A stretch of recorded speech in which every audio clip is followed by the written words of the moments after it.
میرا ایک دوست ہے جو دینی بندہ ہے ماشاءاللہ سے، تو اس نے ایک دفعہ کہا تھا کہ برے خواب کا ذکر کسی سے نہ کرنا چاہیے، تو ایسا ہے؟ ہاں جی بالکل ہے، برا خواب کسی سے بیان نہ کیا جائے، یہی احسن ہے۔ البتہ اگر آپ نے واقعی کسی سے تعبیر پوچھنی ہے اور اس کو آپ بیان کرتے ہیں تو اس کے اندر حرج نہیں ہے، لیکن اگر اس کو بھی بیان نہ کرے تو ایک بات یاد رکھیے، اگر ہم نے کوئی خواب دیکھا ہے تو یہ کوئی لازم یا ضروری نہیں ہے کہ ہم اس کی تعبیر پوچھنے ہی جائیں۔ آپ کو لگتا ہے کہ یار یہ خواب اچھا نہیں ہے، ظاہر ہے بعض اوقات بظاہر نظر آ جاتا ہے کہ یہ خواب بہتر نہیں ہے، تو دو کام کر لیں۔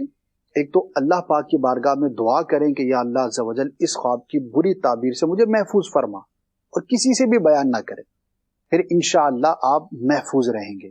یہ ان ناظرین کے لیے بھی ہے کہ جو کالز کرتے ہیں جواب نہیں مل پاتا یا بیان نہیں کر پاتے، اب کیا کریں، کوئی خواب کی تعبیر بیان کرنے والا نہیں مل پاتا تو کیا کریں، تو یہ کریں جو میں نے عرض کیا۔ دوسرا، اللہ پاک کی راہ میں صدقہ کر دیں، راہ خدا میں خرچ کر دیں، صدقہ بلاؤں کو ٹالتا ہے۔ اگر واقعی وہ برا خواب ہے اور اس کا برا اثر ظاہر ہونا تھا تو صدقے کی برکت سے انشاءاللہ عز و جل آپ محفوظ رہیں گے۔ بہرحال آداب یہی ہیں کہ اپنا خواب ہر ایک کو بیان نہیں کرنا چاہیے۔